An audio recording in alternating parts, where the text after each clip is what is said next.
Just a quick update. I know you guys all watched the morning skate. Andre wasn't out there. Andre's not well, so he will not be in the lineup for us tonight. Is that just a short-term type thing? Yeah. How exciting is it to get Jacob back in tonight? I think it's great. I really do. I mean, he's a infectious personality character around our dressing room, and I think when you get into these type of games, it's good to have a person like that in the room, but also available for us on the ice. Can you just take us behind the rationale behind starting Vladar tonight? Jacob's not 100%, so he's in a position to be able to back up, but he's not 100%. Ryan, do you need this win pretty badly? We need every win, so every game's an important one for us. I mean, that goes without saying for our team. We have to make sure that we're at our best every time, no matter where we are, here, Calgary, wherever it is. Every game's an important one. Putting Jacob in with Diego and Jonathan. I got to tuck up. Obviously, you have other lines that are working well. Was it just a case of you had a spot that was open and a guy that really fit that need? Well, that line's not really, they're not set per se, a couple of our lines. We had to make sure we got through the morning with Jacob and seeing how he responded and all that stuff that comes along with it. So we'll see as the night goes on. He may find himself in a few different positions and places in our lineup. And we've seen Dryden sort of move up and down during games. What is it about his game that makes him so versatile and useful for you guys? We talked about Dryden a couple times in the past. I think because of his experience now being a veteran player that's been an up and down guy, I think he understands really well the type of role he has to fit based on where he's slotted in the lineup. So if he sees himself on a lower line per se, he knows how he has to play.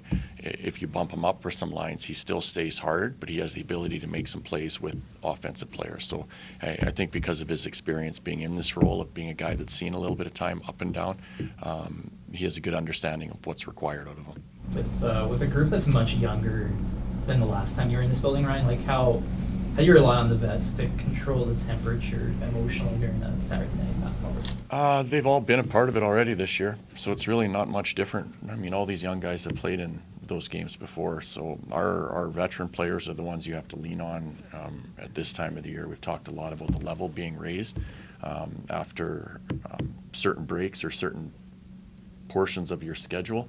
This is one of them, and you see the older players, they start taking charge.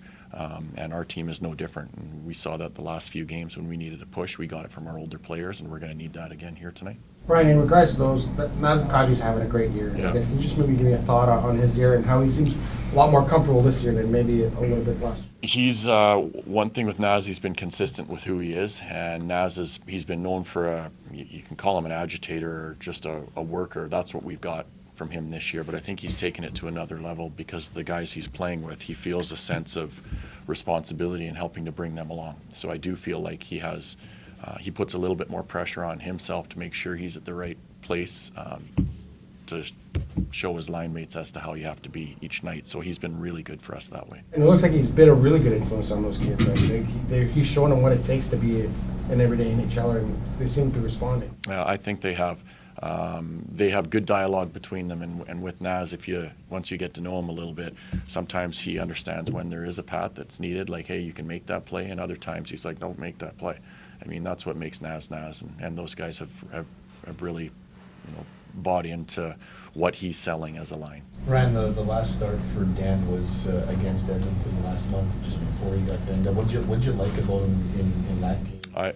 He gave us a chance, especially in the first period. If you remember way back into that first period, we were not at our best. They had a lot of good looks in that game, and he was excellent to start the game. So we want to make sure our team starts better tonight than we did in that game to make sure we have some good pace to what we want to do. So we don't have to rely on him as much as we did in the first period of that game. We ask a lot of questions about how Chris Tanev is on the ice, and we've all seen how much of a warrior he is. What's it like seeing him as a personality off the ice when he's talking to his teammates or when you're just talking to him one-on-one? What is he like as a person? Yeah, just personality-wise, anything that we wouldn't see. Yeah, I think what you see is a little bit of what he is. I mean, everybody sees the pictures of his smile with one tooth. I mean, if you were to paint a picture of what he is off the ice, he's very similar. He's not the most vocal guy, but he is a guy that everybody wants to be around. So a little bit of what you see when you watch him on TV is the same sort of thing. If you can think about what he would be like off the ice, you're probably pretty close to it. Ryan, you'd be hard pressed if you're paying attention to any of the sport shows or anything.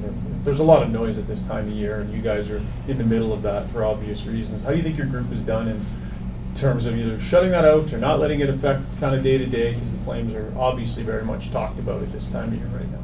Yeah, we feel like we've dealt with it all year from the beginning of the season. So at this point of it, it's really not anything that's new for our group, where our players have done a really good job of focusing on what's right in front of them. And that starts with Michael Backlund and his leadership group, and it has allowed us to continue to play some really good games, which is what we're going to do.